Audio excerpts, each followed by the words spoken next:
Pai contra Mãe, de Machado de Assis. Voz, Iba Mendes.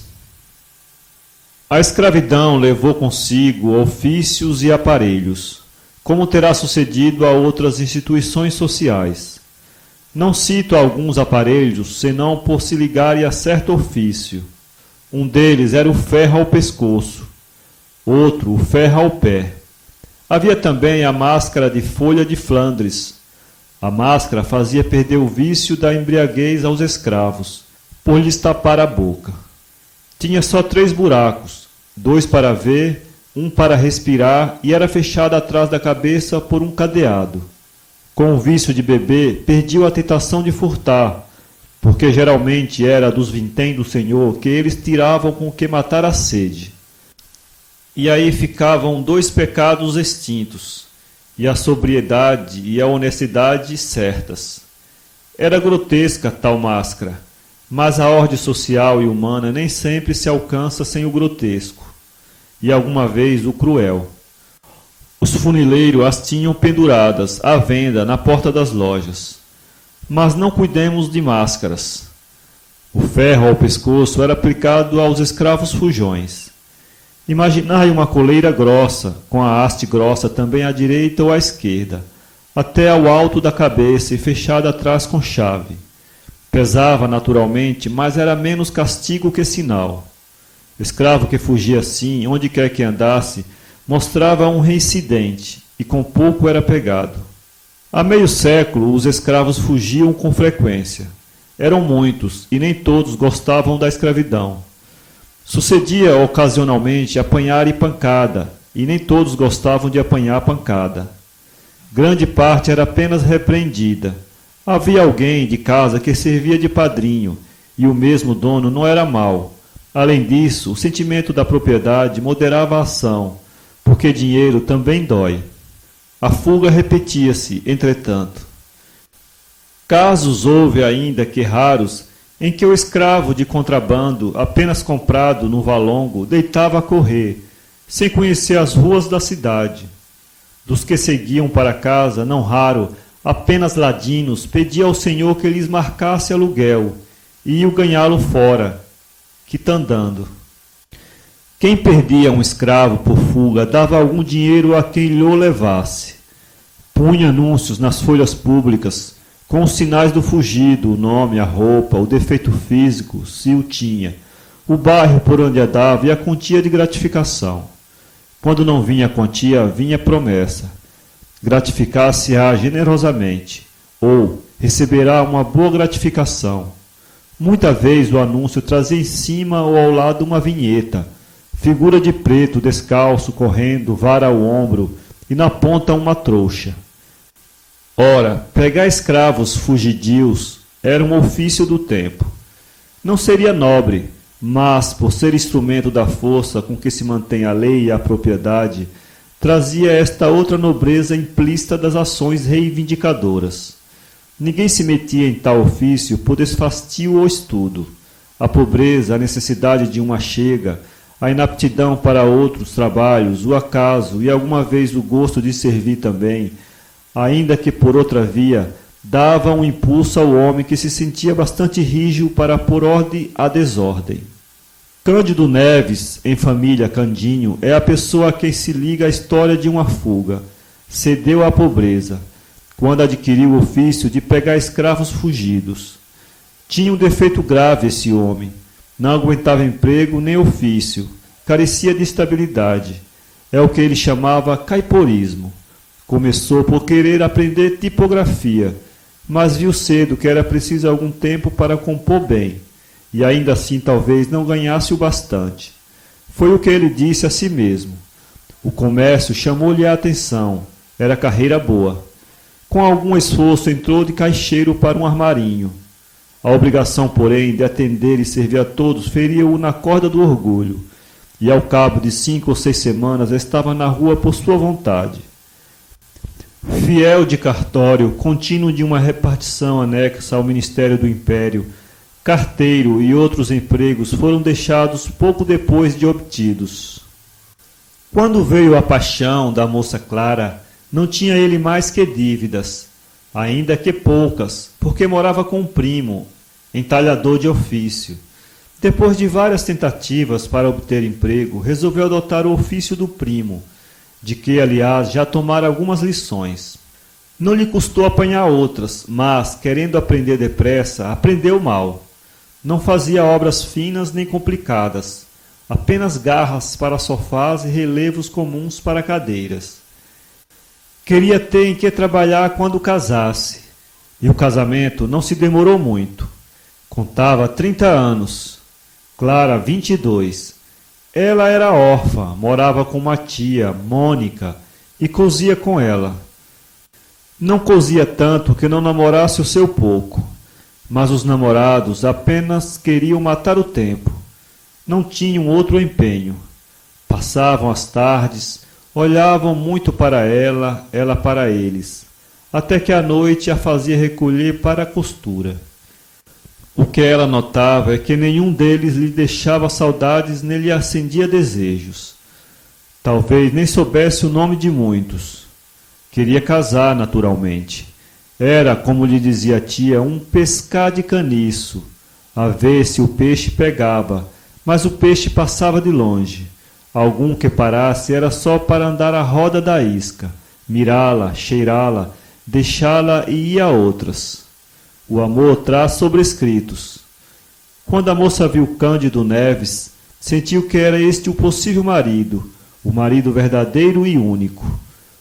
O encontro deu-se em um baile, tal foi para lembrar o primeiro ofício do namorado, tal foi a página inicial daquele livro, que tinha de sair mal composto e pior brochado. O casamento fez-se 11 meses depois, e foi a mais bela festa das relações dos noivos. Amigas de Clara, menos por amizade que por inveja, tentaram arredá-la do passo que ia dar. Não negavam a gentileza do noivo, nem o amor que ele tinha, nem ainda algumas virtudes. Diziam que era dado em demasia a patuscadas. Pois ainda bem, replicava a noiva, ao menos não caso com defunto. Não, defunto não, mas é que... Não diziam que era. Tia Mônica, depois do casamento, na casa pobre onde eles se foram abrigar, falou-lhes uma vez nos filhos possíveis. Eles queriam um só, embora viesse a agravar a necessidade. Vocês, se tiverem um filho, morre de fome, disse a tia à sobrinha. Nossa Senhora nos dará de comer, acudiu Clara.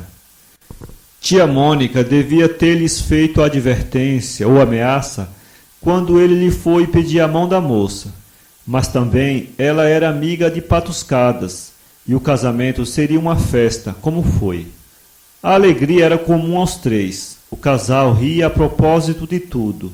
Os mesmos nomes eram objeto de trocados. Clara, Neves, Cândido.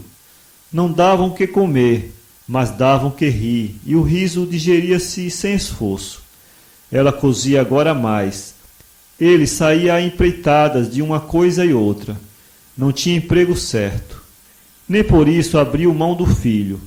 O filho é que, não sabendo daquele desejo específico, deixava-se estar escondido na eternidade. Um dia, porém, deu sinal de si a criança. Varão ou fêmea, era o fruto abençoado que viria trazer ao casal a suspirada ventura. Tia Mônica ficou desorientada.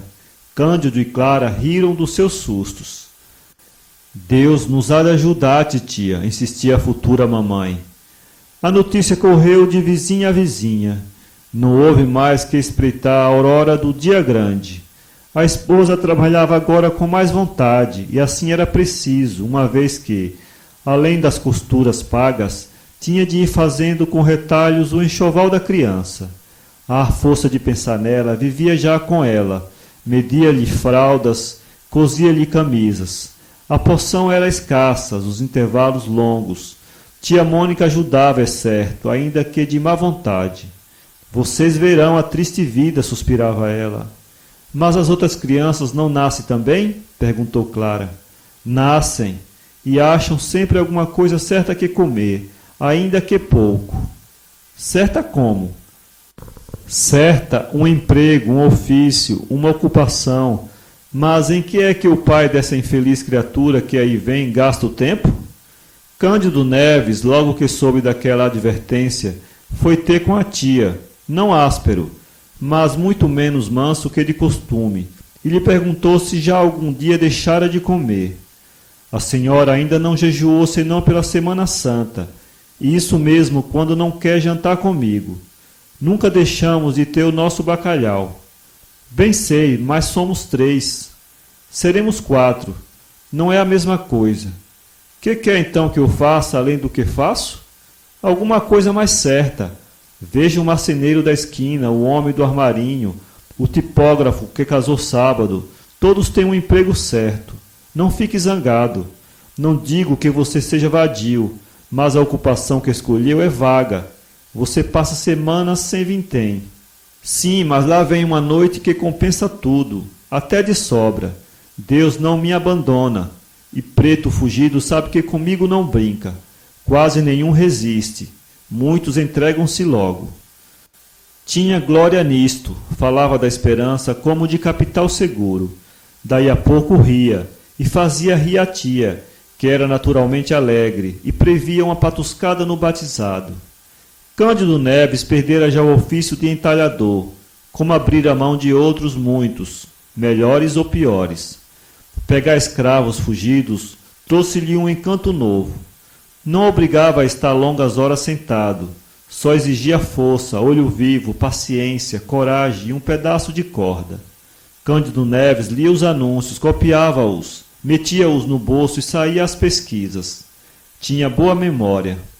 Fixados os sinais e os costumes de um escravo fugido, gastava pouco tempo em achá-lo, segurá-lo, amarrá-lo e levá-lo. A força era muita, a agilidade também. Mais de uma vez, a uma esquina, conversando de coisas remotas, via passar um escravo como os outros, e descobria logo que ia fugido, quem era, o nome, o dono, a casa deste e a gratificação. Interrompia a conversa e ia atrás do vicioso. Não o apanhava logo, espreitava lugar azado, e de um salto tinha a gratificação nas mãos. Nem sempre saía sem sangue, as unhas e os dentes do outro trabalhavam, mas geralmente ele os vencia sem o menor arranhão. Um dia os lucros entraram a escassear. Os escravos fugidos não vinham já, como dantes, meter-se nas mãos de Cândido Neves. Havia mãos novas e hábeis. Como o negócio crescesse, mais de um desempregado pegou em si e numa corda, foi aos jornais, copiou anúncios e deitou-se à caçada. No próprio bairro havia mais de um competidor. Quer dizer que as dívidas de Cândido Neves começaram de subir, sem aqueles pagamentos prontos ou quase prontos dos primeiros tempos. A vida fez-se difícil e dura. Comia-se fiado e mal, comia-se tarde. O senhorio mandava pelos aluguéis. Clara não tinha sequer tempo de remendar a roupa ao marido. Tanto era a necessidade de coser para fora. Tia Mônica ajudava a sobrinha, naturalmente. Quando ele chegava à tarde, via-se-lhe pela cara que não trazia vintém. Jantava e saía outra vez, à cata de algum fugido. Já lhe sucedia, ainda que raro, enganar-se de pessoa e pegar em escravo fiel que ia a serviço de seu senhor. Tal era a cegueira da necessidade. Certa vez capturou um preto livre, desfez-se em desculpas, mas recebeu grande soma de murros que lhe deram os parentes do homem. É o que lhe faltava, exclamou a tia Mônica ao vê-lo entrar, e depois de ouvir narrar o equívoco e suas consequências. Deixe-se disso, Candinho. Procure outra vida, outro emprego. Cândido quisera efetivamente fazer outra coisa, não pela razão do conselho, mas por simples gosto de trocar de ofício. Seria um modo de mudar de pele ou de pessoa. O pior é que não achava à mão um negócio que aprendesse depressa. A natureza ia andando, o feto crescia, até fazer-se pesado à mãe, antes de nascer. Chegou o 8º mês, mês de angústias e necessidades, menos ainda que o 9º, cuja narração dispenso também. Melhor é dizer somente os seus efeitos. Não podiam ser mais amargos. Não, tia Mônica, bradou Candinho, recusando o conselho que me custa escrever, quanto mais ao pai ouvi-lo. Isso nunca.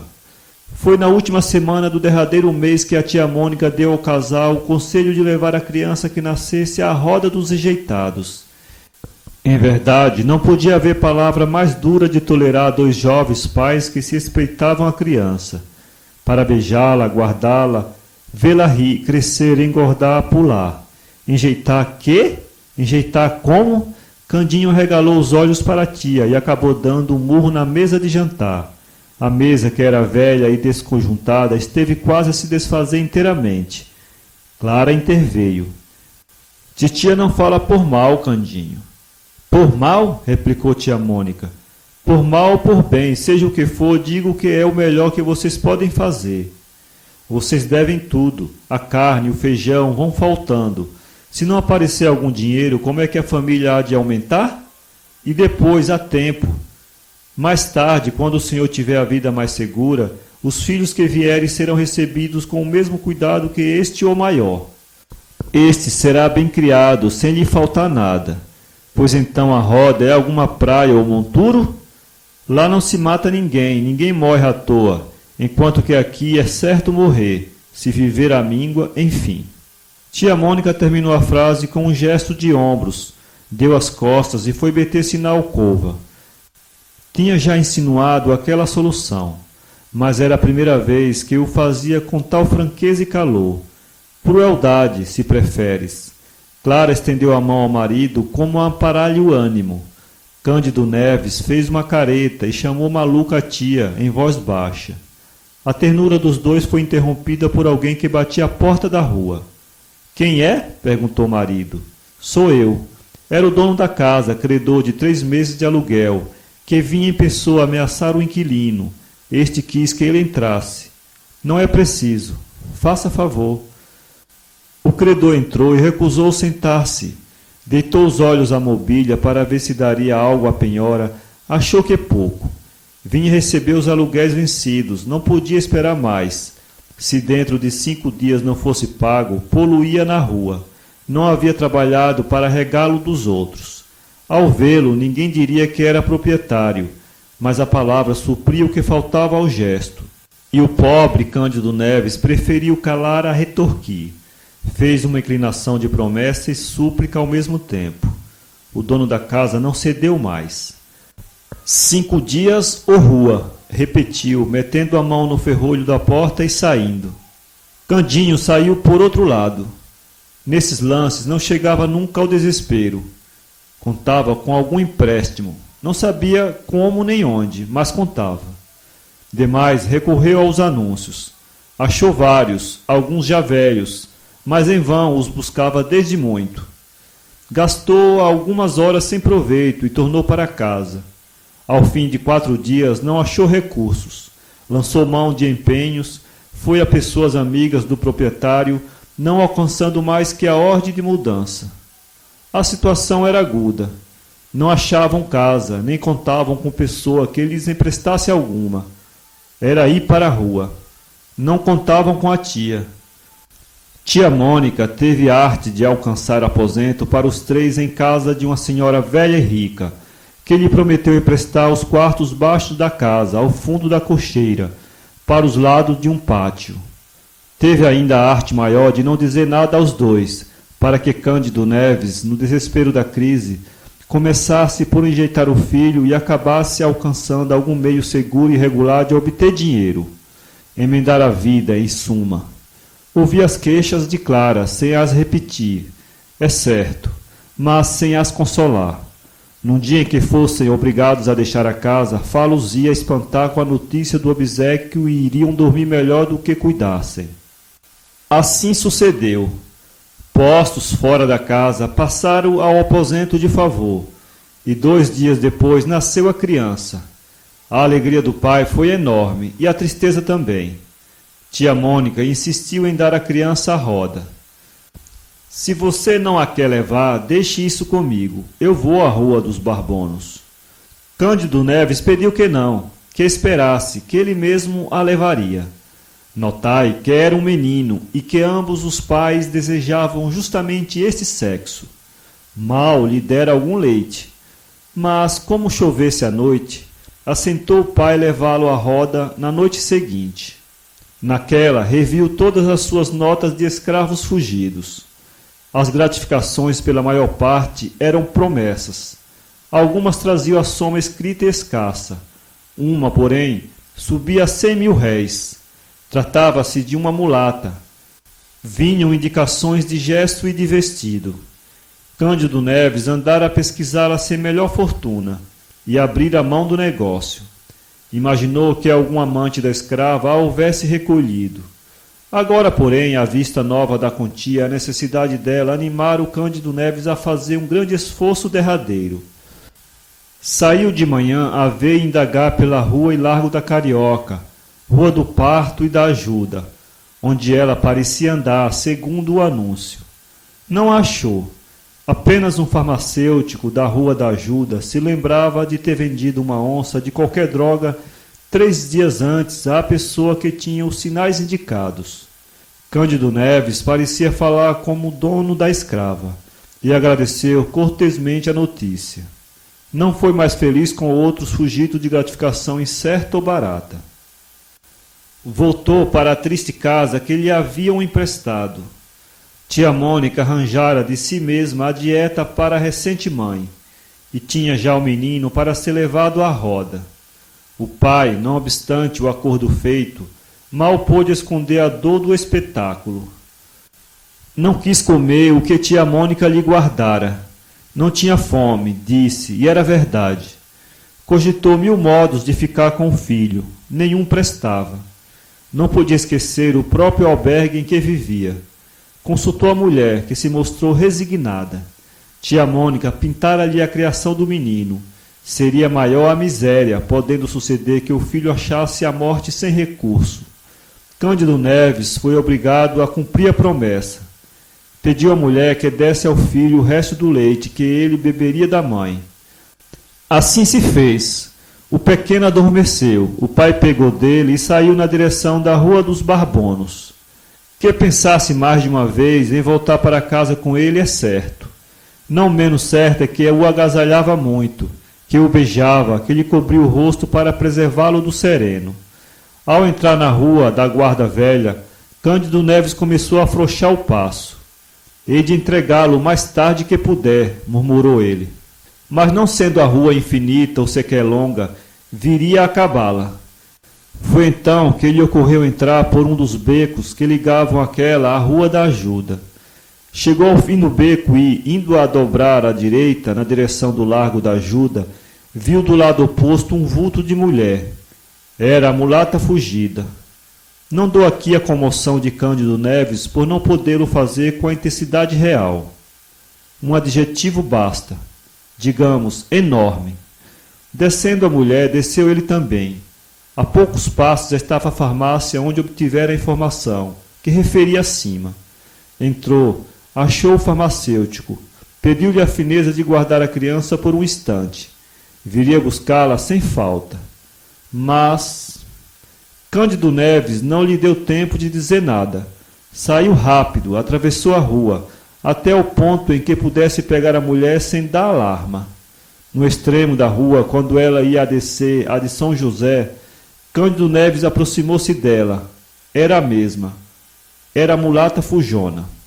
Arminda! Bradou conforme a nomeava o anúncio. Arminda voltou-se sem cuidar malícia.